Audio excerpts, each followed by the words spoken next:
తోట రాజేంద్ర ప్రసాద్ గారికి, సమ్మక్క చైర్మన్ ముగ్గుల రాజిరెడ్డి గారికి, ఇంకా మా యొక్క మండల శాఖ అధ్యక్షులు కొల్లూరి కిరణ్ గారికి శుభాకాంక్షలు.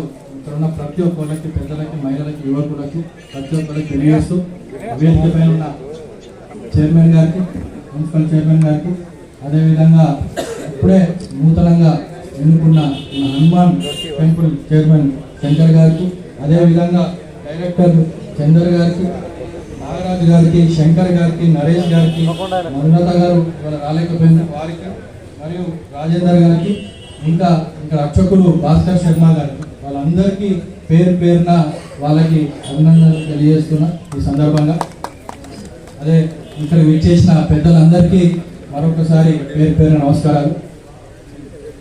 ఈ ఆలయానికి దాదాపు ఒక 5-6 ఏళ్ళు వచ్చినప్పుడు ఏదో కార్యక్రమానికి నన్ను పిలుస్తుండు. లాస్ట్ టైం ఒక అమ్మవారి ప్రోగ్రాంకి ఒకసారి నన్ను పిలిచారు. ఇక్కడ నుంచి వ్రతాలు తిరిగే కార్యక్రమానికి సంక్రాంతి అప్పుడు కూడా నేను దాదాపు 2-3 సార్లు అప్పుడు చైర్మన్గా ఉండే మన బాబురావు అన్న గారు కూడా పిలిచినప్పుడు వస్తుంది. అప్పటి నుంచే నాకు పెద్దలు ఇక్కడ రెగ్యులర్గా కొంతమందికి అలవాటు ఉంటుంది ఎవ్రీడే గుడికి వచ్చి పోవడం. కాబట్టి శనివారం, మంగళవారం రోజు వచ్చిపోతుంటారు. ఇవాళ కూడా మంచి రోజు సెలెక్ట్ చేసుకున్నారు. శనివారం, నూతన సంవత్సరం, అన్నీ మంచిగా కలిసి వచ్చినట్టు ఉన్నాయన్న, సంతోషం. సో అప్పుడే నాకు చెప్పిండ్రు గుడి డెవలప్మెంట్ గురించి 3-4 విషయాలు, దీనికి ఖచ్చితంగా మనం చేసుకోవాలి, భక్తులు ఇబ్బందులు పడుతుండ్రు. నా దృష్టికి తీసుకొచ్చింది, 1 ప్రహారీ గోడని సెట్ చేయాలి, 2 టాయిలెట్స్ లేవు, ఇబ్బంది పడుతున్నారు ఏమైనా ప్రోగ్రామ్ చేసేటప్పుడు అని, అది.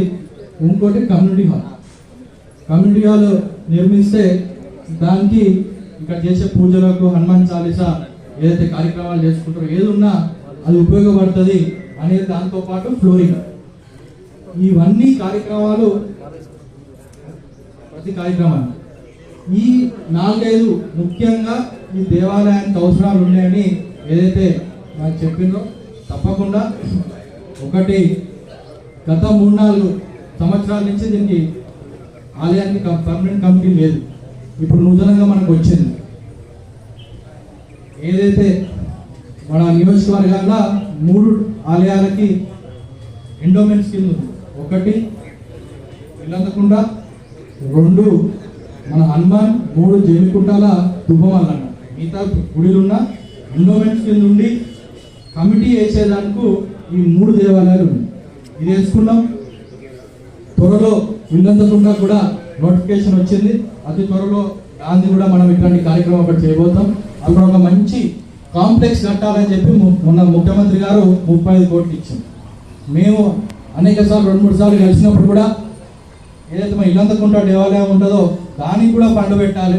ఎందుకంటే చాలా మన రాష్ట్రాల్లోనే రెండో మన భద్రాద్రి తర్వాత నెక్స్ట్ మన ఇల్లంతకుంట దేవాలయాన్నే మనము పోల్చుకుంటాం. సో దానికి కూడా ఫండ్ పెట్టాలని మనం కోరడం జరిగింది. సానుకూలంగా స్పందించి త్వరలో దానికి కూడా అభివృద్ధి పనులు కూడా మన కమిటీ అయిన తర్వాత దాన్ని కూడా ఫండ్ తీసుకొచ్చి డెవలప్మెంట్ చేస్తుంది.